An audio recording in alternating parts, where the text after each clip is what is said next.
Hello everyone, welcome back to my channel. আবারও আপনাদের জন্য 5টি খুবই গুরুত্বপূর্ণ এবং খুবই উপকারী কিচেন টিপস নিয়ে চলে আসলাম। আশা করি টিপসগুলো আপনাদের ভালো লাগবে এবং আপনাদের কাজেও লাগবে। যদি ভালো লেগে থাকে তাহলে অবশ্যই আমার চ্যানেলটি সাবস্ক্রাইব করে দিবেন। তো চলুন টিপসগুলো দেখে নেওয়া যাক। প্রথমেই দেখিয়ে দিব আপনারা আপনাদের বাড়ি থেকে কিভাবে টিকটিকি দূর করতে পারবেন। আমি ঘরোয়া উপাদানে একটি ওষুধ তৈরি করব। এর জন্য 1 গ্লাস পানি নিয়ে নিচ্ছি, আর এর সাথে আমি নিয়ে নিচ্ছি গোলমরিচের গুঁড়ো। গোলমরিচ আমরা রান্নায় ব্যবহার করে থাকি, খুবই ঝাঁঝালো একটি মশলা। এই মশলার গন্ধ টিকটিকি একদমই সহ্য করতে পারে না। গোলমরিচের গুঁড়ো ব্যবহার করে খুব সহজভাবে বাসা থেকে টিকটিকি দূর করা যায়। কিভাবে করতে হবে আমি আপনাদেরকে দেখিয়ে দিচ্ছি। এই গোলমরিচের গুঁড়ো আমি যে গ্লাসে পানিটা রেখেছিলাম সেই পানির সাথে মিশিয়ে দিব, তবে সম্পূর্ণটা কিন্তু আমি মেশাবো না। এখানে আমি 1 চা চামচ পরিমাণ নিব, অর্থাৎ 1 গ্লাস পানির জন্য আমি এখানে 1 চা চামচ পরিমাণ গোলমরিচের গুঁড়ো ব্যবহার করছি। আপনারা চেষ্টা করবেন গোলমরিচের গুঁড়োটা একটু ভালো করে গুঁড়ো করে নেওয়ার, তাহলে পানির সাথে খুব ভালোভাবে মিশে যাবে। এখন দেখুন চামচের সাহায্যে আমি পানির সাথে গোলমরিচের গুঁড়োটা খুব ভালোভাবে মিশিয়ে নিচ্ছি। পানির সাথে আমি গোলমরিচের গুঁড়োটা ভালোভাবে মিশিয়ে নিয়েছি। এখানে কিন্তু আমাদের আর কিছুই দেওয়া লাগবে না। আমরা জাস্ট এই যে গোলমরিচের গুঁড়ো মেশানো পানি, এই পানিটাকে স্প্রে বোতলে ঢেলে নেব। আমি এক্সট্রা গোলমরিচের গুঁড়োটাকে সরিয়ে নিয়েছি, আর দেখুন নিয়েছি একটি স্প্রে বোতল। এখন এই পানিটাকে আমি স্প্রে বোতলে ঢেলে নেব। আপনারা যখন এই ওষুধটি তৈরি করবেন তখন কিন্তু অবশ্যই স্প্রে বোতলে ঢেলে নেবেন, কারণ টিকটিকি বেশিরভাগ সময়ই দেয়াল দিয়ে ঘোরাফেরা করে। স্প্রে বোতলে দিলে দেয়ালে মারতে সুবিধা হয়। এভাবে ওষুধটা তৈরি করা হয়ে গেলে স্প্রে বোতলে নিয়ে আপনাদের বাসার যেসব জায়গায় টিকটিকির আনাগোনাটা বেশি, অর্থাৎ টিকটিকির উপদ্রবটা বেশি, বিশেষ করে রান্নাঘরের দেয়াল বা যেই জায়গায় হোক না কেন, সেসব জায়গায় স্প্রে করে দিবেন। আমি একটু আপনাদেরকে হাতে স্প্রে করে দেখাচ্ছি, তবে কিন্তু আপনারা যেসব জায়গায় টিকটিকি আসে সেই সব জায়গায় স্প্রে করবেন। আশা করি আমার এই টিপসটা আপনাদের অনেক কাজে লাগবে। চলে এসেছি রান্নাঘরের সিঙ্কে। যেহেতু রান্নাঘরের সব কিছু পরিষ্কার করা এবং ধোয়ার কাজ আমরা এই সিঙ্কেই করি, সিঙ্ক কিন্তু প্রচুর ময়লা হয়। যতই আমরা প্রতিদিন পরিষ্কার করি না কেন, দেখবেন যে এই কর্নার দিয়ে বেশ ময়লা জমে যায়। তো সেক্ষেত্রে কিন্তু আমরা সপ্তাহে একটা দিন লবণ দিয়ে এই সিঙ্ক পরিষ্কার করতে পারি। দেখুন এখানে আমি লবণ দিয়ে দিচ্ছি, একটু বেশি করেই দিচ্ছি। এখানে আমি 2 চা চামচের মতো লবণ দিয়েছি, তবে আপনারা কিন্তু 1 চা চামচ দিয়েও করতে পারেন। এই লবণটা দিয়ে সিঙ্ক খুবই ভালোভাবে পরিষ্কার করা যায়।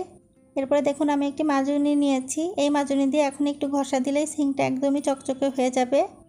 সপ্তাহে অন্তত একটা দিন কিন্তু আপনারা এভাবে সিঙ্ক পরিষ্কার করতে পারেন, দেখবেন একদমই চকচকে হয়ে যাবে। আমি সিঙ্কটাকে ভালোভাবে পরিষ্কার করে নিয়েছি, অর্থাৎ মাজুনি দিয়ে ঘষে নিয়েছি। এখন আপনাদেরকে ধুয়ে দেখাবো এই সিঙ্কটা কতটা চকচকে হয়ে গেছে। আপনারা সপ্তাহের একটা দিন আপনাদের রান্নাঘরের সিঙ্ক এভাবে পরিষ্কার করবেন। আশা করি আমার টিপসটি ভালো লেগেছে। আপনারা যারা সকালে রুটিতে নাস্তা করেন, সকালের ব্যস্ততা একটু কমানোর জন্য রাতের অবসর সময়ে রুটি তৈরি করে ফ্রিজে রাখতে পারেন। সকালে উঠে শুধু সেঁকে নিলেই হয়ে যাবে। কীভাবে ফ্রিজে রাখলে রুটিগুলো ভালো থাকবে আপনাদের দেখিয়ে দিচ্ছি। এর জন্য দেখুন আমি একটি খাতা নিয়ে নিয়েছি। এই খাতাটিতে আমরা রুটিগুলো সংরক্ষণ করে রাখবো। কিভাবে রাখতে হবে আমি আপনাদেরকে দেখিয়ে দিচ্ছি, আপনারা একটু লক্ষ্য করুন ভালো করে। এই যে খাতার পেছনের সাইডটা, আমরা কিন্তু পেছনের সাইডটাতে রুটি রাখা শুরু করব। সামনের দিকে যদি রুটিগুলো রাখি তাহলে আমাদের পেজ উল্টাতে গেলে নষ্ট হয়ে যাবে। এখন দেখুন আমি পেছনের থেকে একটা পেজ বাদ দিয়ে তারপরে কিন্তু রুটি রেখেছি। একটা রুটি রাখার পরে আমি আবারও 2-3টা পেজ নিব, তারপরে আরেকটা রুটি রাখবো। এখানে কিন্তু একটা পেজ নেবেন না, একটা পেজ নিলে দেখা যাবে যে উপরের রুটি আর নিচের রুটির মাঝখানে যে পেজটা আছে সেখানে কিন্তু রুটি লেগে যেতে পারে।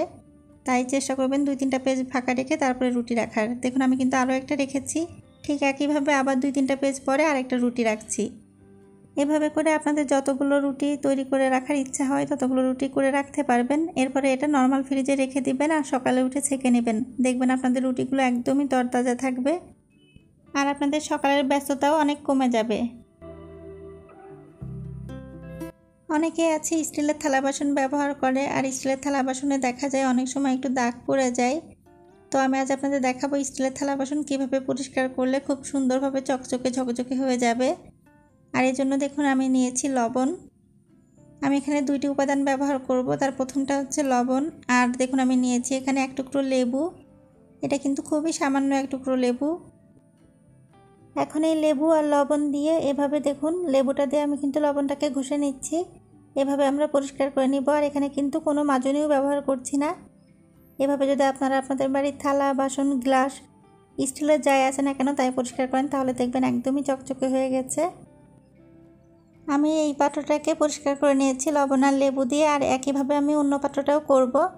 আর আপনাদেরকে ধুয়ে দেখাচ্ছি, দেখুন কতটা চকচকে হয়ে গেছে। আপনারা আপনাদের স্টিলের পাত্রগুলো এভাবেই পরিষ্কার করবেন।